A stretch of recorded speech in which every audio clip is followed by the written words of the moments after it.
Falar uma coisa para vocês. É um dos Corinthians mais vergonhosos que eu vi na minha vida.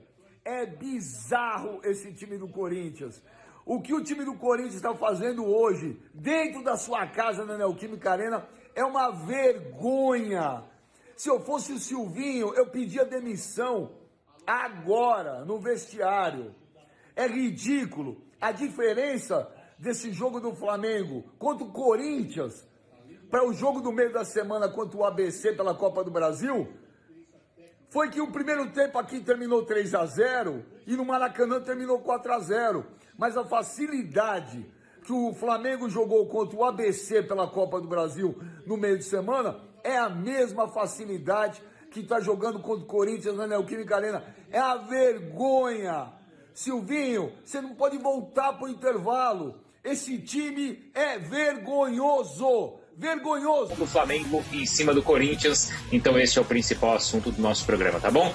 Vou fazer uma pausa bem rápida, tá bom? Mas é o seguinte, o Flamengo acaba de vencer o Corinthians por 3-1, o Eduardo de Menezes lá na Neoquímica Arena junto com o Flávio Ortega, os dois repórteres acompanharam a partida e o Edu já traz as primeiras informações desse Flamengo do Renato que está absolutamente impossível, Edu. Boa noite.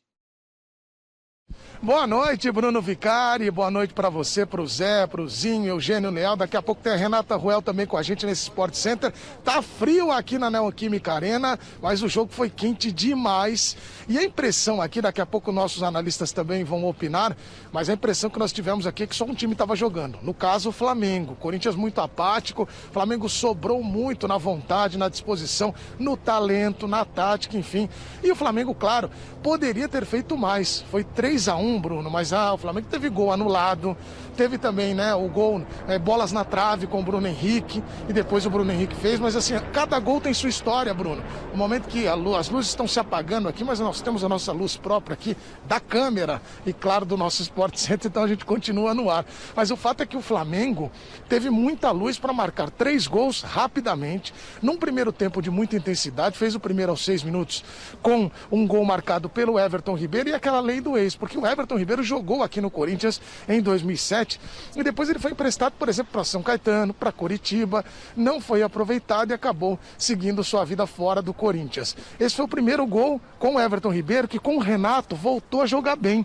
Chegou agora a 3 assistências e o gol marcado em 6 jogos com o Renato Gaúcho no comando. O segundo gol foi marcado pelo Gustavo Henrique de cabeça, 2 gols em 2 jogos com o Renato. Nesse período todo, o Gustavo Henrique tem se destacado também na parte ofensiva, fez de cabeça, com muitas críticas também à marcação do Corinthians, a opção pelo Fagner na marcação a um zagueiro mais alto. E depois o Bruno Henrique fez o gol dele num Flamengo, Bruno, arrasador, muito intenso, ofensivo demais, para vocês terem uma ideia. Se a gente for levar em consideração apenas os clubes que disputam a Série A do Campeonato Brasileiro, o Flamengo é o que tem a melhor média de gols marcados em partidas.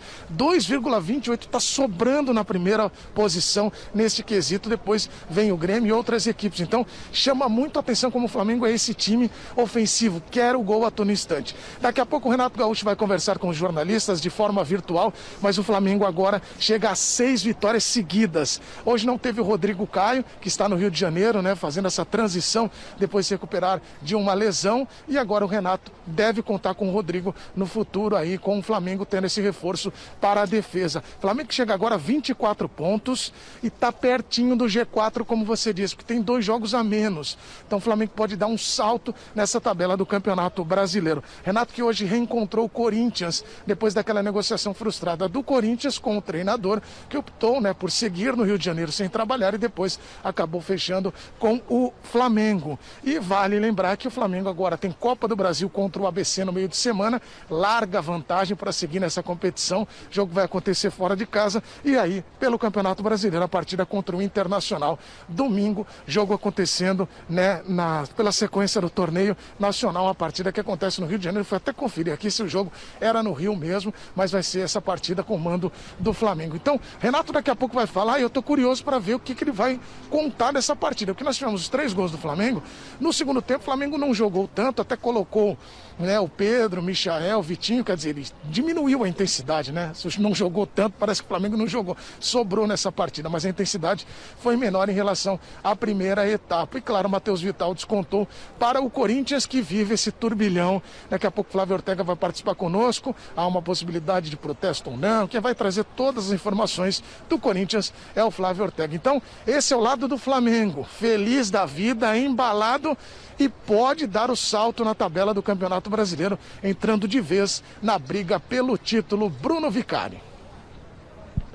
Ô Edu, você volta já então com o Renato, tá? Você tá curioso para ouvir o Renato, eu tô curioso também para ouvir o Silvinho. Já vou chamar o Flávio Ortega, porque ele está lá no Neoquímica Arena, do lado de fora do estádio. Não sei exatamente onde, o Ortega já vai mostrar pra gente. Principalmente para a gente ver, Ortega, se existe alguma movimentação, já que recentemente a torcida do Corinthians fez protestos, inclusive aí em frente ao estádio também. Como é que é a movimentação hoje por aí, Ortega? Tudo bem, Bruno? Boa noite a você, aos comentaristas, ao Edu Menezes, ao Fã de Esportes. Depois de mais um passeio do Flamengo aqui na Neoquímica Arena, né? A gente já se movimentou, já veio aqui, se deslocou, são alguns minutos até aqui ao lado externo.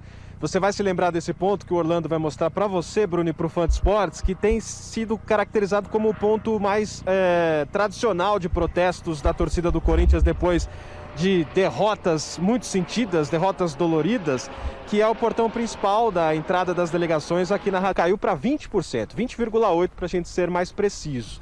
E a pressão é muito forte, né? O torcedor cobra demais nas redes sociais, principalmente, ainda não temos o torcedor nas arquibancadas, a demissão do técnico, a saída do Silvinho. Alguns fatores ainda contribuem para a manutenção do Silvinho como treinador. Esses fatores, o problema de você não poder trocar várias vezes de técnico durante o Brasileirão, esse é um. O outro, o Corinthians a partir de agora, a partir de amanhã, burocraticamente já tem legalmente, também digamos assim, Renato Augusto e Juliano.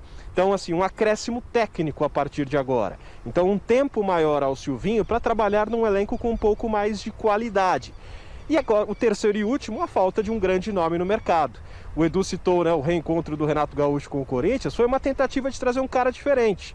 E o Renato não quis. Então agora no mercado tem alguém que faria a diferença? Então tudo isso contribui para a manutenção do Silvinho, mas ele está sendo bastante cobrado por um rendimento muito ruim. Então é isso, Bruno. A semana será intensa de cobranças, mas um pouco maquiada pelas apresentações do Renato Augusto, do Juliano, o caso do Roger Guedes. Então isso tudo